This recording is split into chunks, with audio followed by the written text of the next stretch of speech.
Vamos começar e vamos para o primeiro relato de hoje. Cadê o primeiro relato? É um relato médiozinho, curto até o primeiro. Depois eu vou abrindo outros aqui, tá? Outros relatos. Bom, primeiro relato então é este daqui. Ganhei 18 milhões na Loteria Federal. Como assim? Estou falando com uma milionária? Vamos ver. É uma moça que nos conta. Oi, Ana, quero contar um relato para você e para os assombrados. Já escrevi e achei muito longo, agora resolvi direto ao ponto. Pode ler tranquila, não haverá nomes. Ok. Bom, devido a uma série de acontecimentos, eu me encontrei morando em uma boate em Santa Catarina. Lá conheci um senhor que fazia jogo do bicho. Ele era muito correto. Se alguém ganhasse, no dia seguinte ele vinha trazer o dinheiro do prêmio. Ele me contava, com certa tristeza, que sua grande frustração era não ter dinheiro para comprar um cavalo branco com a carroça e uma porca prenhe que o fulano tinha para vender. Cerca de um mês que eu estava naquele lugar, comecei a ter um sonho todos os dias. E o sonho era assim. Eu estava debruçada numa janela, olhando para fora, porém não dava para ver nada, pois tinha uma cerração tão densa que eu só via um carro branco quando ele parava a 1 metro, bem à minha frente. Esse carro era um carro zero, pois quase não se ouvia o barulho do motor, e no para-brisas do lado do carona tinha um adesivo com uma numeração. Não me lembro mais os números. Então o motorista ficava me olhando com um sorriso e, sem dizer uma palavra, depois de alguns minutos, ele calmamente dava ré e saía devagarinho e sumia na cerração. Todos os dias, ao dormir, eu tinha o mesmo sonho, era exatamente igual. Então contei pro vozinho do lado do jogo do bicho, que imediatamente falou para mim, cada dia... E que imediatamente falou para mim para cada dia marcar o máximo de números que eu me lembrasse. Cada vez que tivesse o sonho, anotar os números que apareciam no adesivo daquele carro. Que eu lembrasse. Aí ele ia atrás do bilhete para mim, pois ele tinha certeza que eu ganharia. Bom, eu fiquei tendo o mesmo sonho por 1 mês ou mais. Cheguei a marcar alguns números, mas não eram em sequência. Eu já estava desanimada quando um dia levantei e mais desanimada, pois depois de mais de 1 mês, tendo o mesmo sonho, aquele dia eu não tinha sonhado. Então fui à cozinha, peguei uma xícara de café, acendi um cigarro, entrei no salão, fui até a janela da frente e debruçada ali na janela, só então reparei que não dava para ver mais de que 1 metro à minha frente.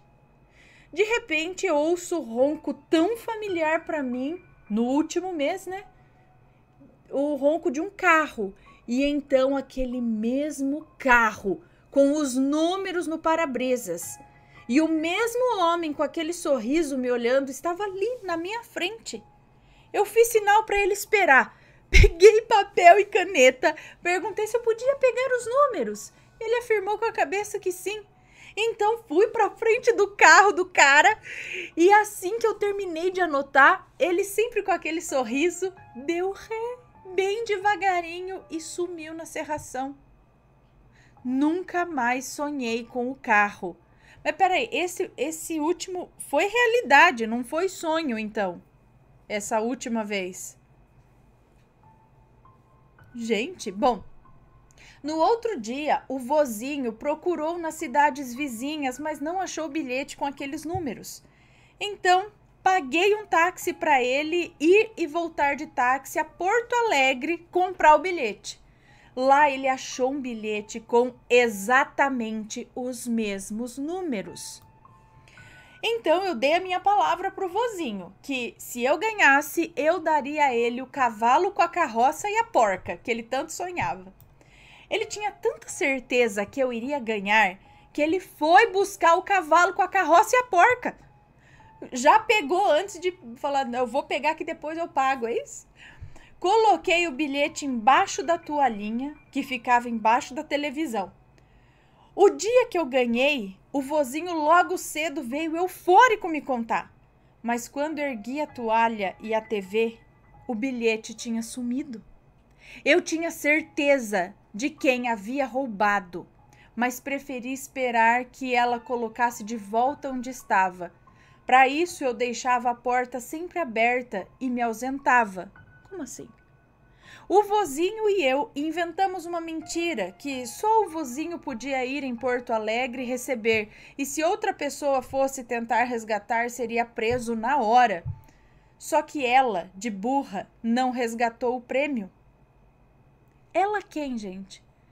Ela não resgatou. A pessoa que roubou o bilhete, é isso? Só que ela, de burra, não resgatou o prêmio, pois acreditou que se tentasse ela seria presa. Resumindo, 95 dias depois, a cretina finalmente recolocou o bilhete no mesmo lugar. Porém, o prêmio só é pago até 90 dias após o sorteio. O vozinho estava desolado, pois me falou que teria que devolver a carroça, o cavalo, a porca e os leitões para o antigo proprietário. Só então lembrei que na confusão eu havia esquecido de dar os 5.000 cruzeiros para ele. Quando ele disse que não podia aceitar, pois eu não tinha recebido o prêmio. Então eu disse a ele: vozinho, eu falei que lhe dava o cavalo com a carroça e a porca se eu ganhasse. E eu ganhei. Eu nunca falei se eu receber ou quando eu receber. Fui até meu esconderijo, peguei os 5.000 cruzeiros e dei a ele, que chorava e ria ao mesmo tempo.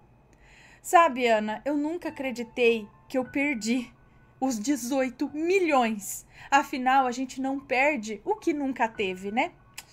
Eu só deixei de ter os 18 milhões. Talvez se eu tivesse recebido topeira como eu era, alguém teria me matado para roubar. Ou eu seria mais uma milionária egoísta e vazia. Espero que este relato sirva para, de alguma forma, ajudar alguém, ainda que para refletir. Peraí, então era cruzeiro. Então eram 18.000 cruzeiros. Quanto que é hoje em reais? 18.000 não, 18 milhões de cruzeiros. É isso, não é de reais. Em que ano isso aconteceu? E quem que era essa pessoa que roubou o seu bilhete? Gente, puta merda, né? A pessoa catou o bilhete, não foi resgatar o prêmio, escondeu o bilhete e deixou, ninguém ganhou nada. Cagou, sentou em cima. Ai, Laia, mas como ela disse aqui, ó. Sonhou, jogou, ganhou e aí teve uma ledite que foi lá e... nem vai saber. Às vezes, como ela diz aqui, vai saber se receber esse dinheiro não seria pior do que não tê-lo. Às vezes foi até um livramento, né? Vai saber se alguém, às vezes, de zóio nisso podia fazer mal a ela para roubar o dinheiro mesmo, né? Mas uma pessoa saiu muito feliz dessa história. Um vozinho aí que tinha o sonho de ter o cavalo, a carroça e a porquinha. Ela deu a ele, assim como prometido. Parabéns. Muito bem. Ei, Laia, mas eu ia martelar. Você falou que, ei, caramba, é pra ter ganho. Mas tá bom, né? Tá bom. 18 milhões. Agora, alguém sabe aí quanto que é 18 milhões de cruzeiros? Que dá em reais? Eu não lembro, gente. Eu sou muito novinha.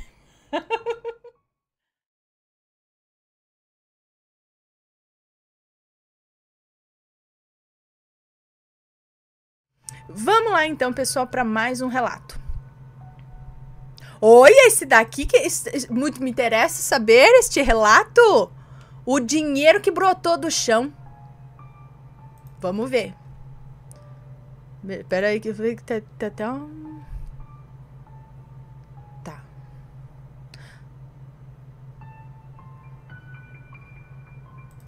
Vamos ver. Olá, Ana, me chamo Fulaninha. Fulaninha. Já mandei outros relatos, mas agora resolvi me identificar como Fulaninha. Mas achei muito fofinho esse nome. Ok. Então vamos ao relato. essa história, aqui não haverá nomes, então pode ler tranquila. Enfim, estou aqui para contar algo que aconteceu comigo esses dias atrás. Bom, Ana, minha mãe vem de Natura e a minha sogra tinha comprado um perfume na mão dela. Então, fui para a igreja, levei o perfume para minha sogra e quando acabou o culto, fui para a casa dela para ficar um pouco com meu noivo. Quem nunca, né? Ana, eu sempre ando com uma bolsinha média para levar o celular, a chave de casa, né? Para quando chegar não precisar incomodar minha mãe. Quando chegasse, para quando chegar não precisar incomodar minha mãe.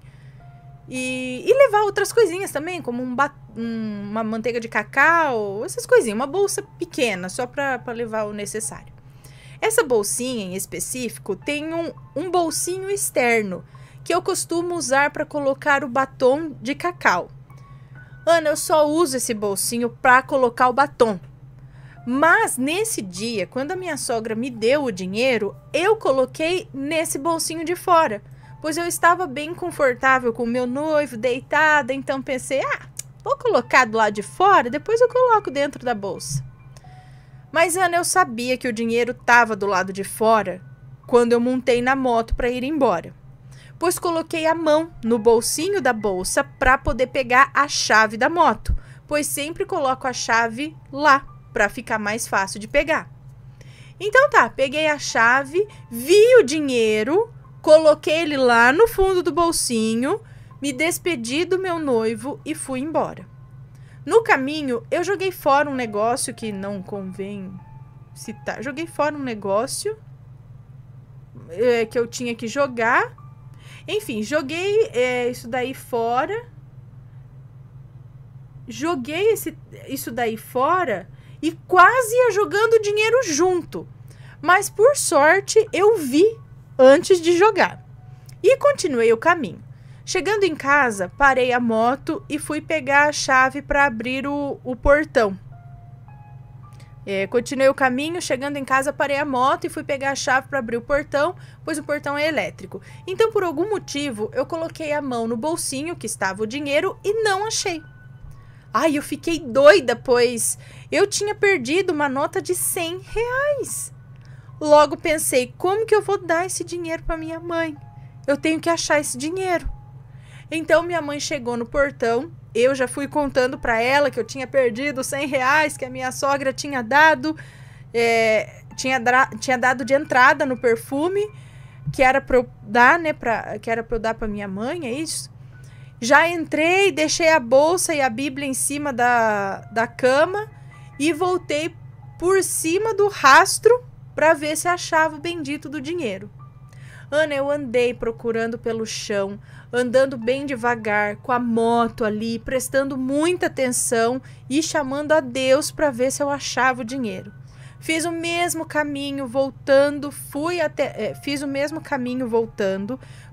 bem perto da casa da minha sogra, na BR, pois ela mora em frente à BR. Fui até onde tinha jogado o objeto, achando que, sei lá, poderia ter caído por ali também, mas não encontrei nada. Então, com a frustração de não ter achado, voltei novamente procurando, já preocupada, pois como ia dar R$100 para minha mãe de novo. Mas mesmo assim, falando com Deus, e Ana, quando cheguei na rua de cima da minha casa, eu já estava andando um pouco mais rápido, pois já passava das 11h30 da noite também, quando olhei assim mais à frente e vi aquele azul do dinheiro. Ana, eu juro por Deus, quando eu passei pela primeira vez, eu olhei bem naquele mesmo local e o dinheiro não estava ali. E também havia passado algumas pessoas por mim de carro e de moto. Como é possível que o dinheiro ainda estivesse lá? Porque ela viu de moto, né? Então outra pessoa também poderia ter, apesar que ela estava procurando por isso. Então estava focado nisso, né? Mas assim, ninguém viu, ninguém pegou. Olha, foi Deus que não deixou eles verem aquele dinheiro ali no chão. Apesar de que o dinheiro estava meio embolado quando coloquei na bolsa. Sabe quando você embola o dinheiro e deixa ele bem pequenininho? Pois então, do jeito que ela tinha me entregado, Eu só tinha colocado na bolsa. E quando vi o dinheiro no chão, ele estava aberto. Eu acho que talvez estava aberto e meio que ao vento.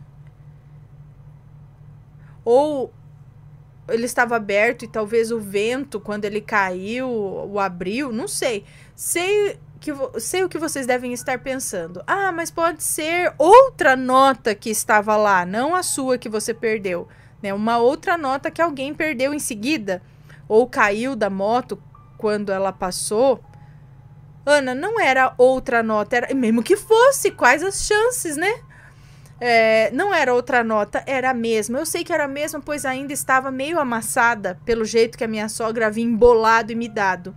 E não tinha como ela ter ficado enganchada na moto, pois eu olhei bem antes de sair de casa. Então peguei aquele dinheiro, agradeci muito a Deus por ter me ajudado a achar novamente.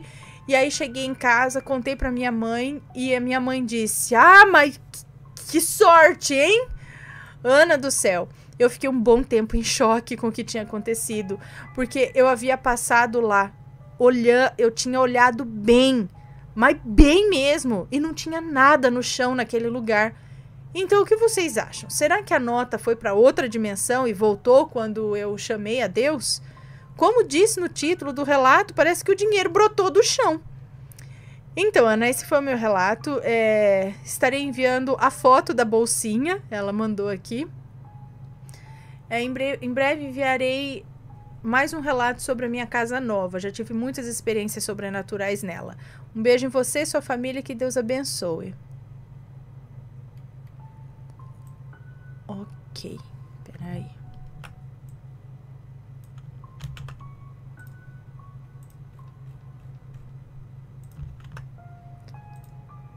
Deixa eu ver aqui a foto. Ah, é um bolsinho que tem na frente, é um bolsinho aberto, ele não tem zíper, nada. Mas não é um bolso muito raso, não. É um bolso fundo assim, talvez, né? Onde ela tinha guardado o dinheiro lá no fundo.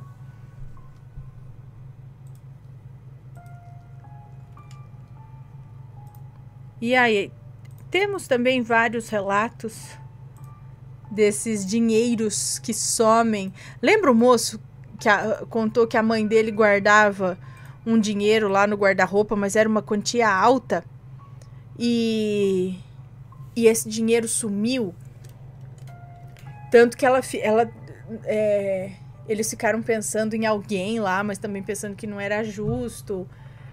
Eu sei que foi um lance assim, sumiu de dentro do guarda-roupa, ninguém mexeu, nada, e depois reapareceu num lugar onde já tinha procura. Eu não sei, eram umas coisas estranhas assim. Tem vários relatos desse lance de dinheiro que some, às vezes nunca mais aparece, e às vezes aparece em lugares que você fala,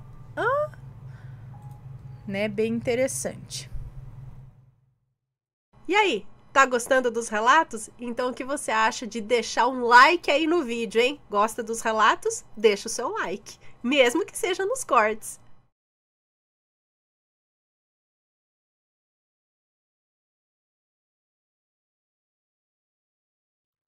Mais um relato aqui, ó. Clínica assombrada.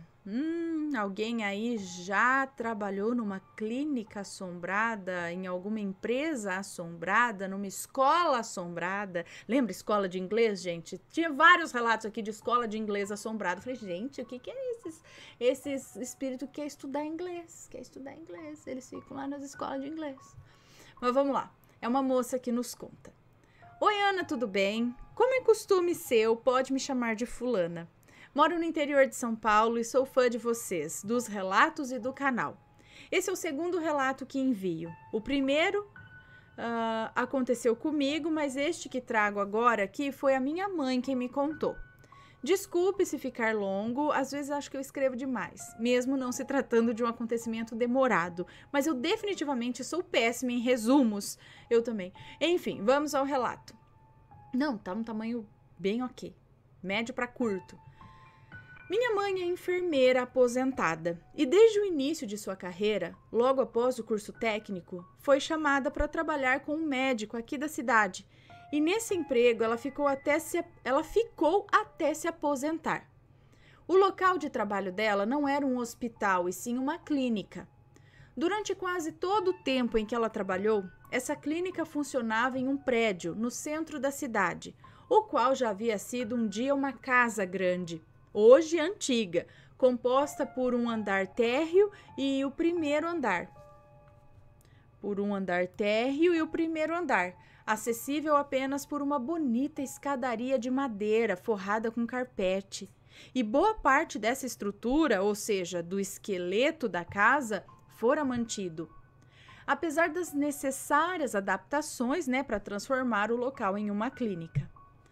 Apenas para esclarecer, lá eram feitas cirurgias rápidas e simples, bem como alguns exames e raio-x. Então, os dormitórios dificilmente eram usados. E quando os pacientes precisavam dormir lá, havia outros enfermeiros que faziam o plantão e cuidavam deles durante a noite. Quanto à estrutura da clínica, eu acho interessante falar um pouco para melhor entendimento. No térreo ficava a recepção, a sala de espera e algumas salas de exames e dos médicos que ali atendiam. Mas é o primeiro andar que nos interessa. Imaginando que você estivesse subindo a escada, chegando ao topo, você veria bem ao seu lado esquerdo a porta do primeiro quarto. Mais adiante desse mesmo lado, a porta do segundo quarto.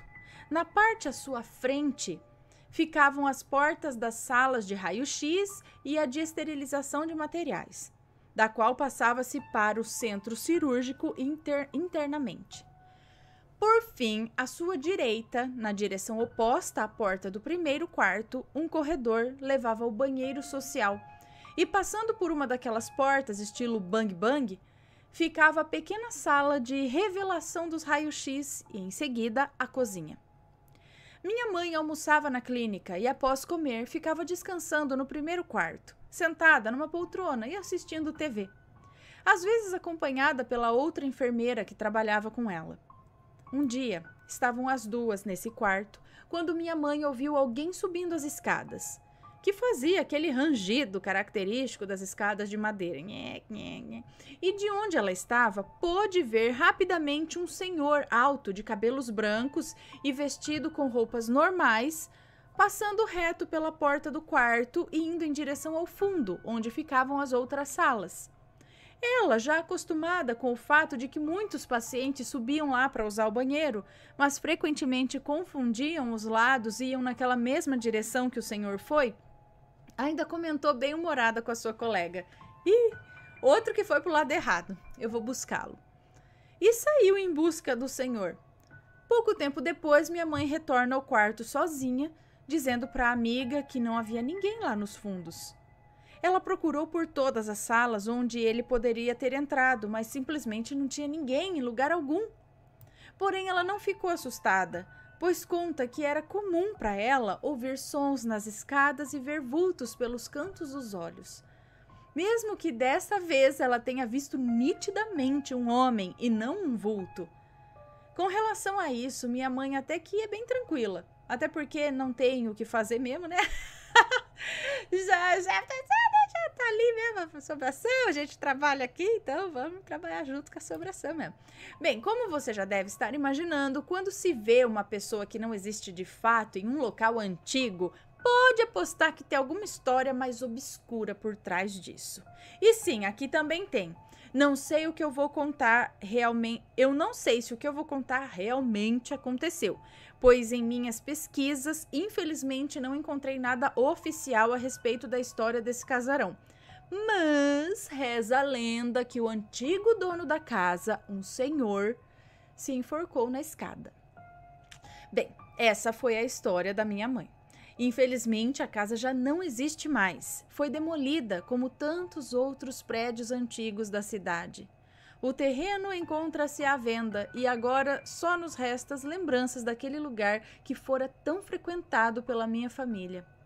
Obrigado por ler meu relato, um grande abraço e muito sucesso a vocês. Um beijo para você, muito obrigada. Ai, me dói tanto o coração quando eu vejo esses prédios antigos, tão bonitos, sendo destruídos, mesmo essas casas antigas. Ai, por mim eu restaurava tudo, mantinha tudo do jeito que é, tudo restaurado. Punha nada novo. Nada novo. só reformava, restaurava, porque eu acho muito mais bonito o de antigamente do que o de hoje. Lógico, adaptado, né, às modernidades, porém com aquele estilo.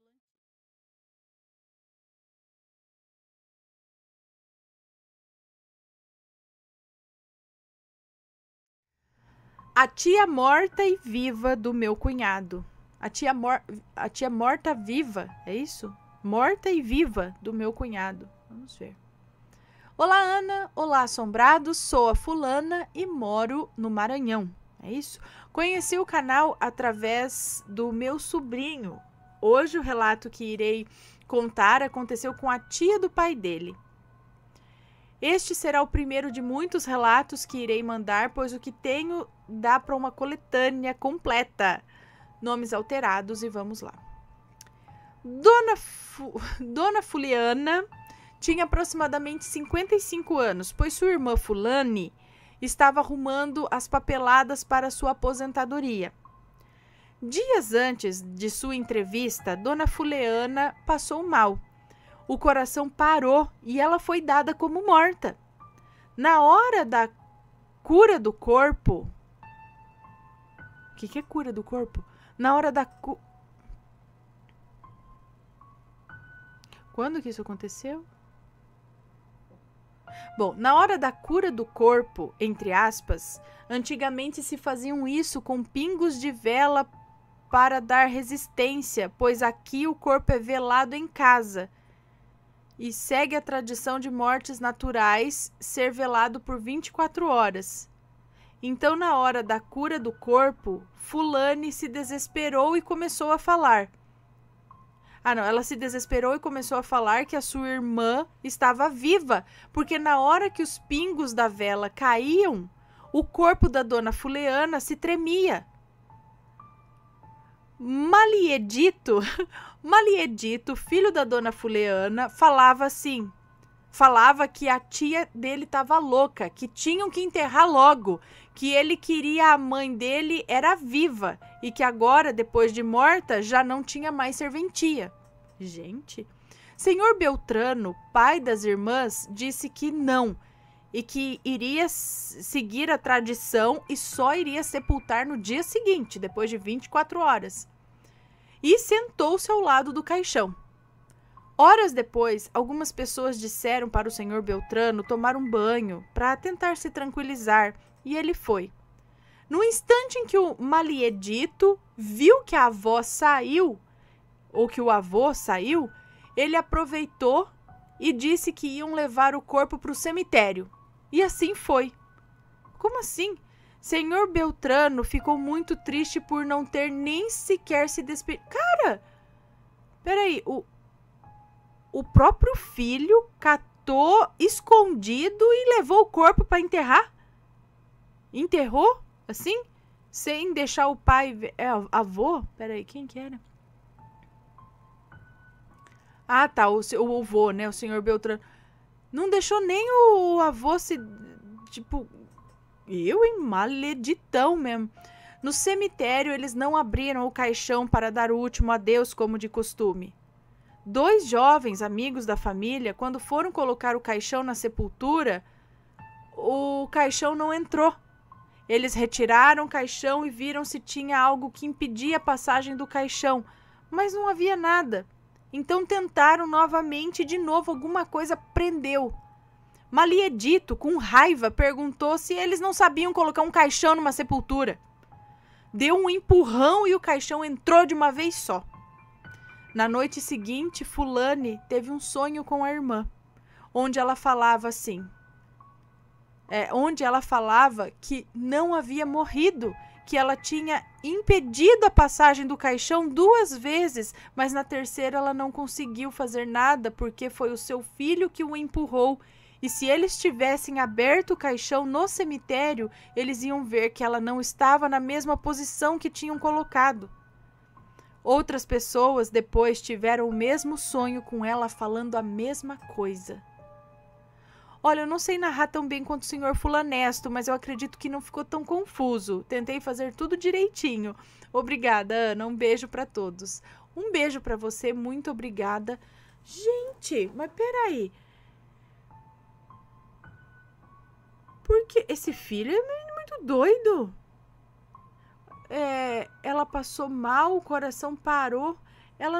Então, na verdade, ela teve uma catalepsia, né, que eles falam que acontecia, ou ela teve algum tipo de mal, mas não estava morta.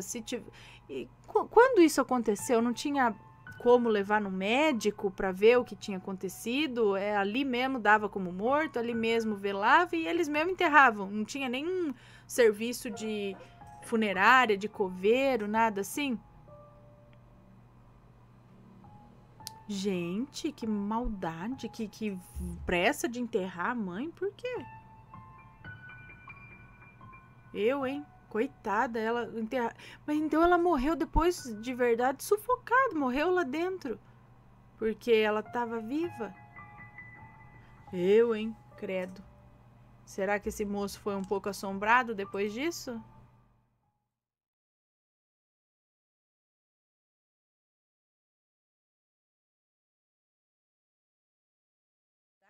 Um beijo e não se esqueçam de deixar um like, tá? Se vocês curtem, gostam mesmo, deixa o likezinho, tá? Vamos lá. Quando a morte não surpreende. Oi, Ana. Sou a psicóloga que escreveu o relato O Quarto Vermelho e tenho muitas histórias para compartilhar, mas hoje eu vim contar essa. Quando eu era criança, sempre tive muito medo do meu pai, pois ele era agressivo e por qualquer coisa que eu fizesse e ele não gostasse, ele já queria me bater. Então cresci com medo e raiva. Com 9 anos, meus pais se separaram e eu pulei de alegria. Depois de alguns anos, até cheguei a pensar que não teria passado tantas necessidades se ele estivesse conosco. Depois de alguns anos, até cheguei a pensar que não teria passado tantas necessidades se ele estivesse conosco, mas talvez foi melhor assim. Minha adolescência e início da juventude foi sem a presença dele, e eu dizia que nem tinha pai, ou melhor, dizia que o meu pai era Deus. Eu conheci Jesus e encontrei nele o meu socorro e abrigo, mas ele também me fez perdoar o meu pai.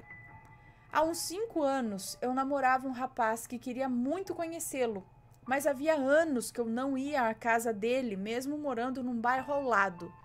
Somado a isso, a minha madrasta nunca gostou de mim e sempre foi falsa e me tratava mal, chegando a me prejudicar quando precisei ficar internada por conta de uma trombose no cérebro. Isso é outro relato. Certo dia eu acordei e no mesmo instante senti que o Espírito Santo me dizia que o meu pai iria morrer. Ana, eu não duvidei. Eu tinha certeza que era real. Tinha certeza que, de fato, Deus estava me alertando para que eu pudesse me despedir. Naquele dia, chamei meu ex-namorado e fomos, sem avisar, à casa do meu pai. Chegando lá, minha madrasta não nos convidou para entrar de imediato, mas ele, lá de dentro, pediu depois para que entrássemos. Pediu para ela que deixasse a gente entrar. Eu me senti mal, incomodando, mas fui fazer algo que também era por mim. Apresentei quem na época namorava comigo, conversei pouco com ele e pedi para orar por eles dois. Orei e tive a sensação que a minha madrasta ficou menos dura. 2 meses se passaram. Meu ex já me achando doida e nada acontecia, mas de repente tive a notícia. Meu pai teve um AVC. Cheguei a ir ao hospital, mas demorei uns 3 dias por conta de provas e tudo mais. Chegando lá, encontrei meu irmão mais velho, filho do primeiro casamento do meu pai. Meu irmão não falava com meu pai há anos também. Nos vimos, acho que é isso, e ele disse: a filha mais nova e o filho mais velho. Nos vimos e ele disse: a filha mais nova e o filho mais velho. Quando ele disse aquilo, eu senti que o meu pai só estava esperando nós dois. Ou melhor, que Deus só estava esperando nós dois irmos, meu irmão e eu, dizer que perdoávamos ele. e algumas horas depois, Deus o levou. Ana, Deus foi tão cuidadoso comigo que me avisou para que eu pudesse me despedir, trabalhar em mim mesma a morte do meu pai. Forte beijo. Um beijo para você, muito obrigada.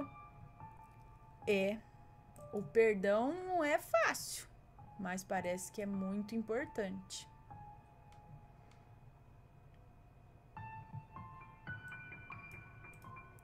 Mas que jeito que foi esse aviso? Porque aqui ela fala só o seguinte.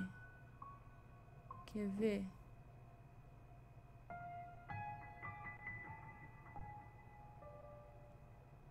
Olha lá, ó. Certo dia eu acordei e no mesmo instante senti que o Espírito Santo me dizia que meu pai ia morrer. Como é isso? Como você teve uma sensação, Foi uma sensação, uma coisa assim que veio, meu pai vai morrer. Preciso ir lá. É algo assim que veio. Legal, né? Legal não é legal, mas interessante. Deixa eu anotar aqui que eu contei.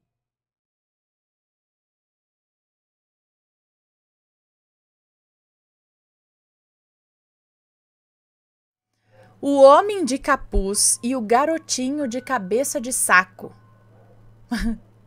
Vamos ver. Oi, tudo bem? Eu sou fulana e assisto seus vídeos no YouTube e sempre gostei muito de histórias de terror. Mas nunca pensei que algo aconteceria comigo. A minha história começa quando eu tinha uns 12 anos. Eu sempre tive uma vida bem mundana e cheia de compromissos. Uma vida bem mundana e cheia de compromissos. Por isso, sempre saía de casa e quando voltava, sempre ficava no meu quarto. Mas um dia, quando a minha irmã ia me dar uma carona para uma das minhas aulas, eu vi um homem enorme em cima de um telhado. Ele estava com uma capa preta e eu não conseguia ver o seu rosto.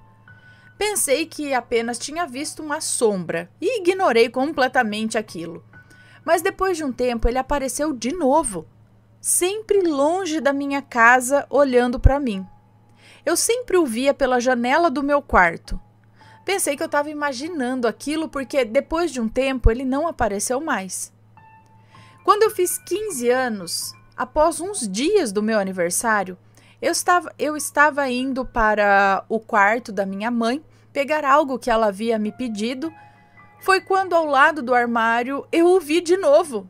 Ele tinha uns 2 metros de altura e estava parado. Eu fiquei paralisada, não sabendo se aquilo era real ou não. Saí correndo dali e fui para a cozinha entregar o que a minha mãe queria.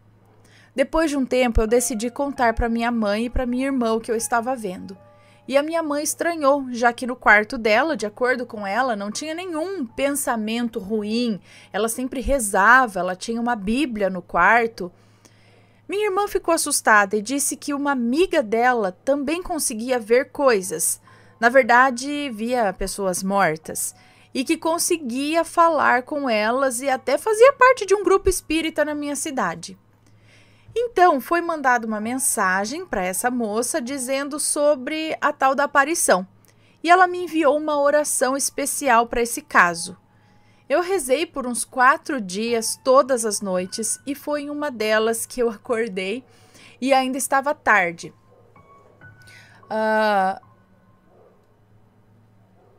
Achei estranho, pois pensei que o meu corpo queria ir ao banheiro, mas eu não sentia nada.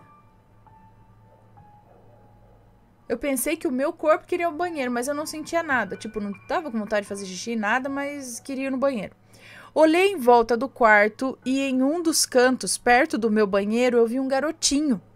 Ele estava com roupas rasgadas e desgastadas. Estava sem sapato e na cabeça havia um saco de papel com 2 bolas cortadas no lugar onde seriam os olhos. É um mono. Ele ficou parado sem nenhuma movimentação e eu, com muito medo, me cobri e comecei a rezar o Pai Nosso. Depois olhei novamente e ele não estava mais lá. Então voltei a dormir. Depois de um tempo eu não vi mais nenhum dos dois.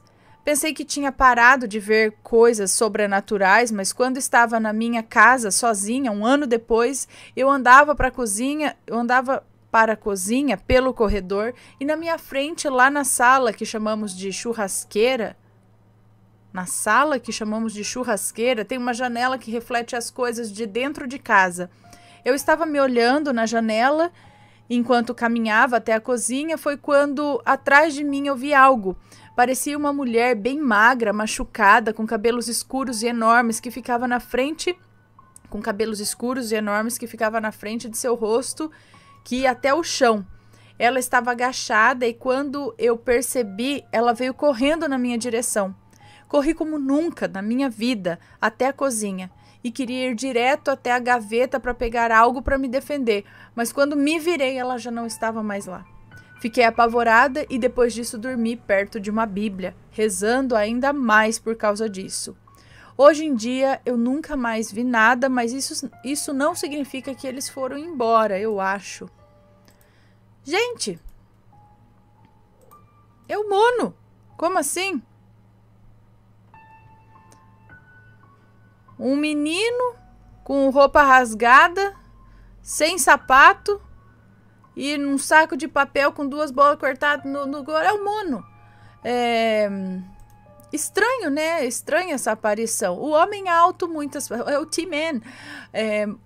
Existem alguns relatos sobre a aparição nessas aparições altas, escuras, essas sombras, o homem de chapéu e tal, até que coincide também, né, com o T-Man, o Tall Man do Little Nightmares, também usa um chapéu. Não, aqui ela não mencionou o chapéu, ela mencionou uma capa, né, desse ser aí que parece que a observa, que é muito alto.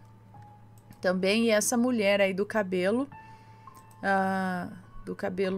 comprido, são várias aparições. Agora esse garotinho com um saco de papel na cabeça é incomum.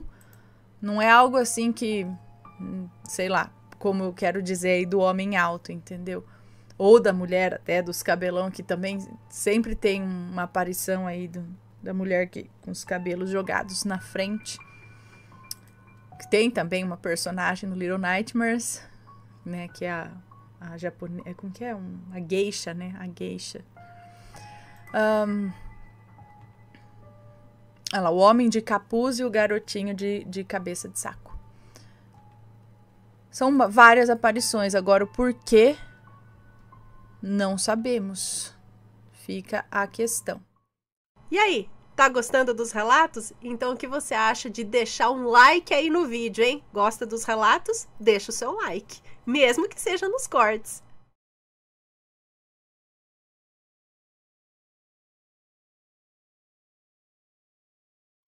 Bom, vamos lá. O Andarilho e o Livro de São Cipriano. Vamos ver do que se trata esse daqui.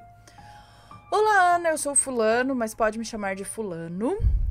Sou do Ceará e vou contar um relato que já vem de vários anos sendo contado na minha família.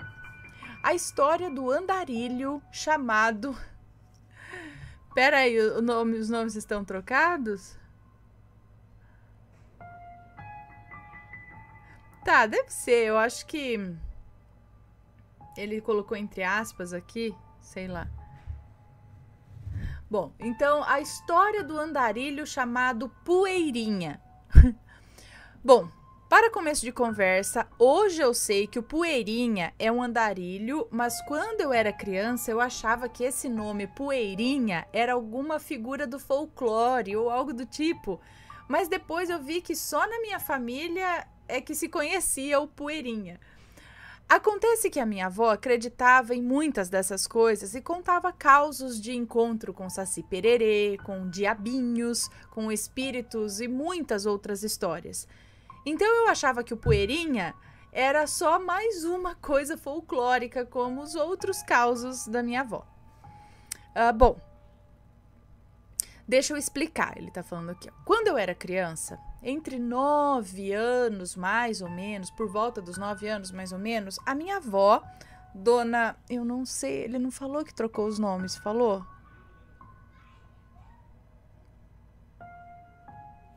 Ele não falou aqui, mas então é fulana, né? A minha avó, dona fulana, falava o nome desse tal Poeirinha toda vez que algo sumia dentro de casa. Tem um besouro aqui, ó. Vai em mim, daqueles grandão. Tadinho, tá de costas. Então a minha avó fulana falava o nome desse tal Poeirinha toda vez que algo sumia dentro de casa. Muitas vezes estava eu e meus primos brincando quando a minha avó vinha perguntar quem foi que pegou a tesoura, por exemplo. Quando todo mundo negava que tinha pego, minha avó saía esbravejando de forma irônica que só poderia ter sido Poeirinha então. Toda vez que sumia algo, ela falava: se não foram vocês que pegaram, então foi o Poeirinha. Eu lembro de ficar com medo toda vez que ela falava isso, pensando que o Poeirinha fosse um outro nome do diabo ou algo do tipo.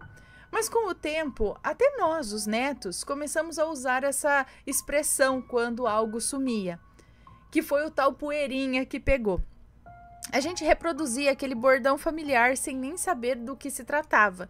Até que, com um pouco mais de idade, eu resolvi perguntar para minha avó quem ou o que era o Poeirinha. Foi então que a dona fulana, minha avó, começou a contar a história que vou relatar aqui para vocês. Nos anos 70, a minha avó morava em outra cidade de interior, também tranquila, sem muitos acontecimentos, até a chegada de um jovem andarilho, um rapaz simpático, amigo de muitas pessoas na rua da cidade, principalmente nos bares. Porém, segundo a minha avó, uma onda de furtos começou a surgir na cidade. Coisas sumiam dentro de casa durante a noite, sem portas e janelas serem arrombadas. Às vezes, as casas eram reviradas e pequenos objetos de valor eram roubados. Como a cidade era pequena, a suspeita logo caiu em cima desse rapaz morador de rua. Alguns moradores afirmavam até que viam ele dentro das casas, mas que ele fugia por lugares inimagináveis. Talvez venha daí o apelido de Poeirinha, pois ele entrava e saía de lugares de forma que para muitos era sobrenatural. A lenda que a minha avó contava era que esse Poeirinha tinha acesso a um tal livro, que ela acreditava ser o de São Cipriano, que dava certas habilidades a ele, como se transformar em animais, desaparecer, hipnose.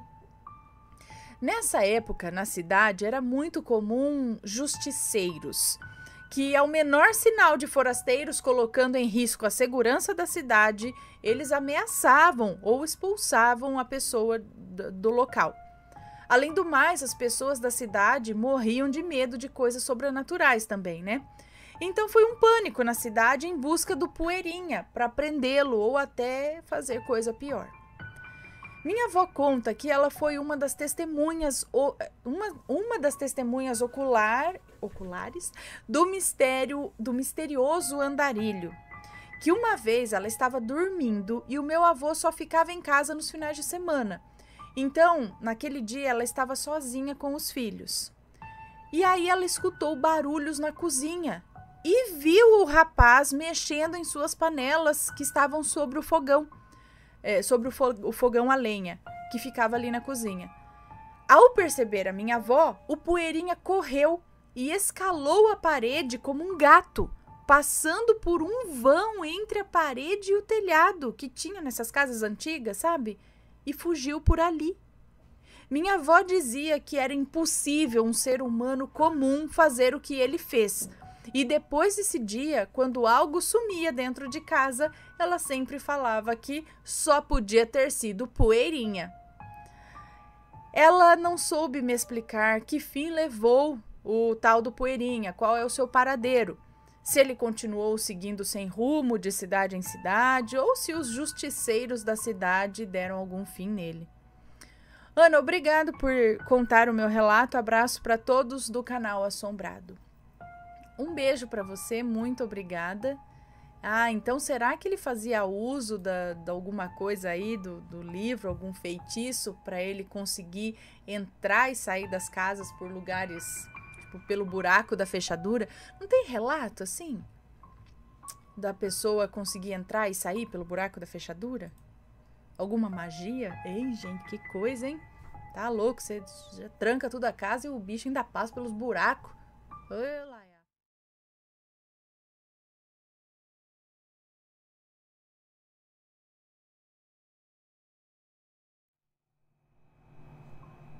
Subjugação da Maledite.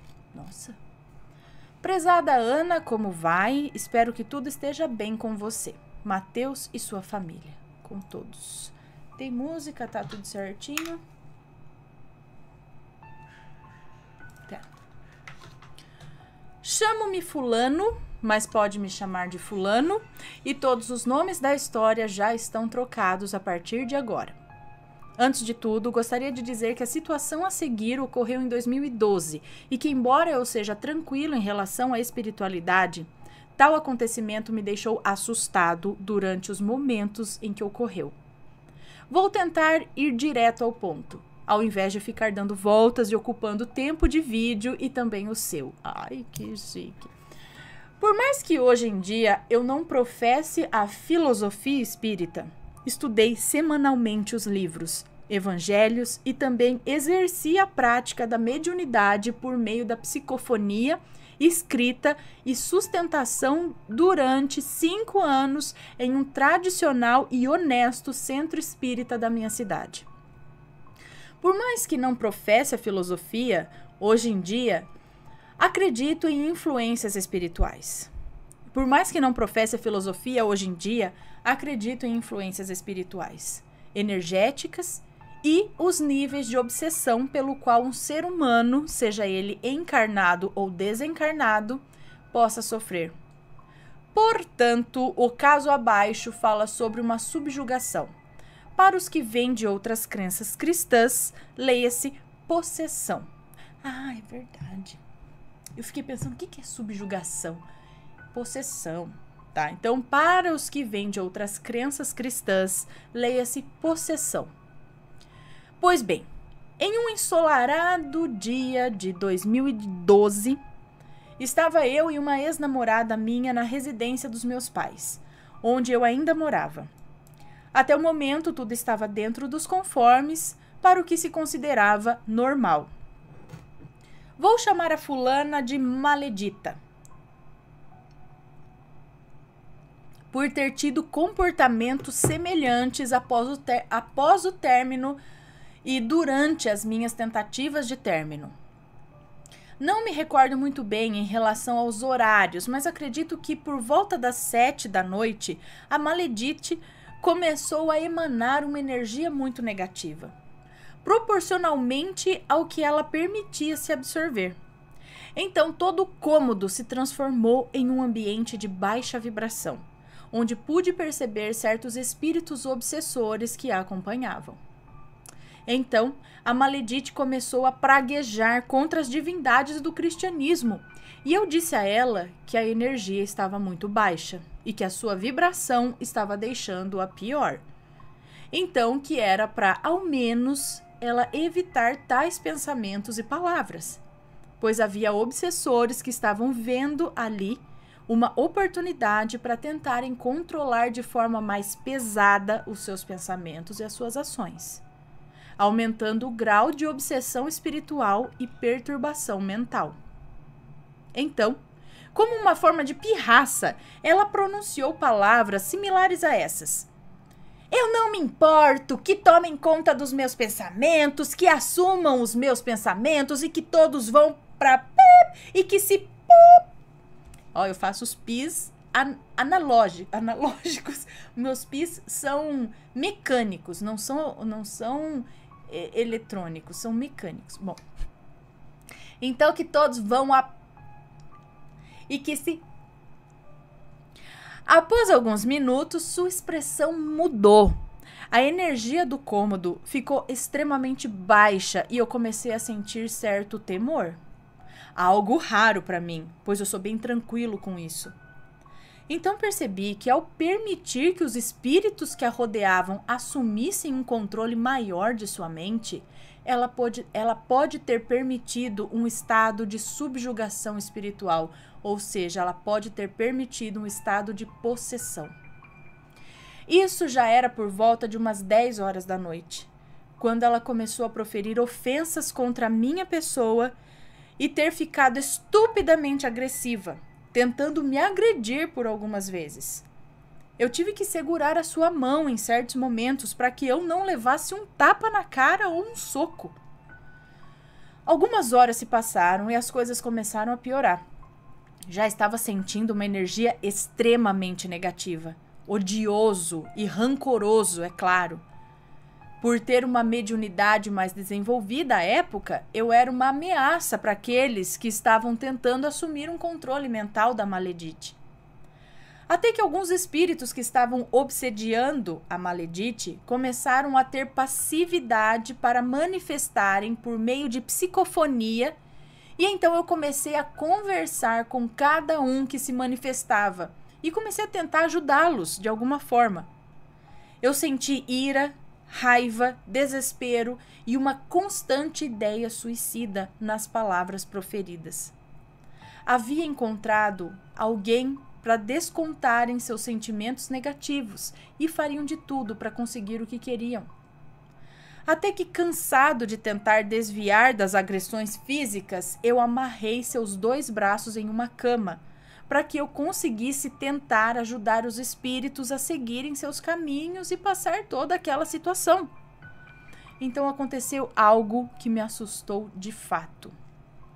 Em questão de uns 3 segundos, ela soltou as amarras que estavam seguras, apenas com um movimento, e saltou da cama como se fosse um gato e parou na minha frente com um olhar de desdém e raiva.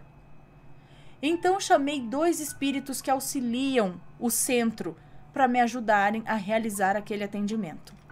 Foi então que chamei o José e o Tomás para que me auxiliassem naquele atendimento.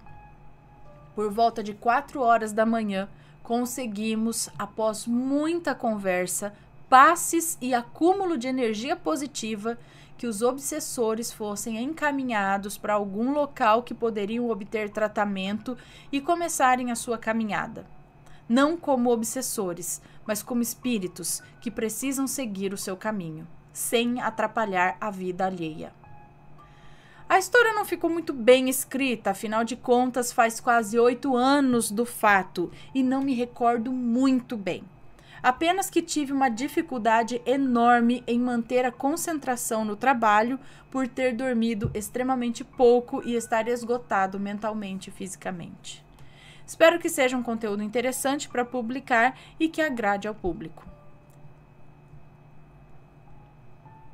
Se possível, gostaria também de expressar meus agradecimentos à minha namorada e companheira por ter me mostrado o canal Assombrado, pois desde então vejo com frequência junto com ela e estou adorando. Saudações, Anne e Matheus. Muito obrigada, um beijo para você, um beijo para sua namorada também que mostrou o canal, né? Então, mas peraí, ela já começou assim, ela começou a ficar doida assim do nada, começou a ficar agressiva. Então, pra você ver, no caso, não chamam de possessão, e sim subjugação. Não são demônios, são espíritos obsessores que vão se aproveitando ali da situação para pôr fogo no circo e... Por vingança, Aí você tem que trabalhar com esses espíritos, conversar, ter a maior paciência do mundo para fazer eles seguir o caminho deles, para falar,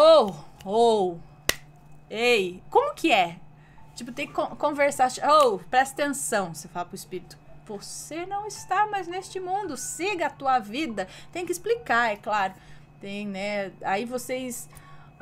usam da... Bom, eu não sei, gente, eu não sei. Leia o livro, Ana, e saiba.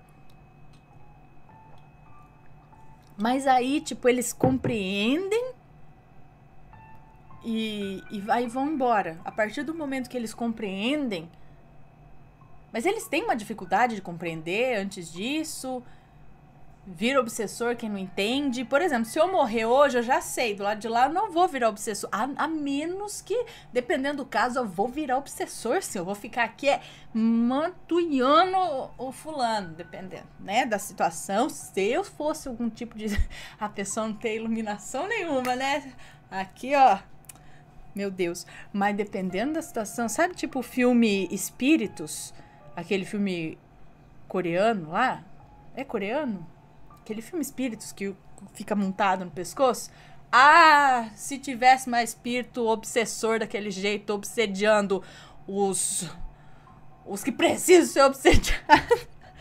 Ai, gente, Ana, traga paz ao coração. Não pense mal assim dos espíritos.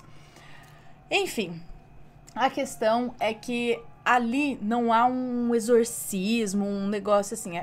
Há uma conversa, uma troca de energia, uma troca não, você disponibiliza ali uma energia positiva. Como que se acumula energia positiva para passar para eles? É isso?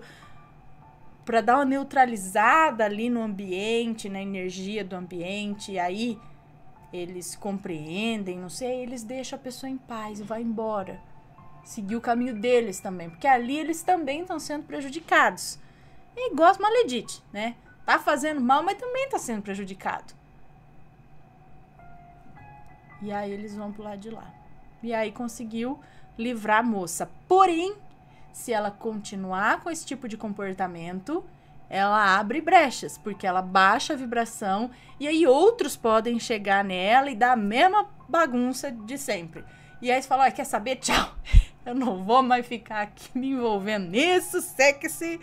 Aprenda a melhorar a tua energia aí, não é? É assim. Bom, não sei, mas muito obrigada pelo relato. É muito interessante ver por essa visão aí.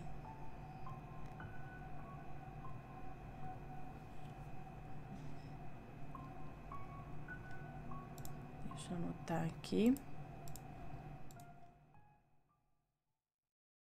Me conta, gostou do relato? Então o que você acha de deixar um comentário aqui embaixo, sempre com respeito, por favor. Além do like, é claro.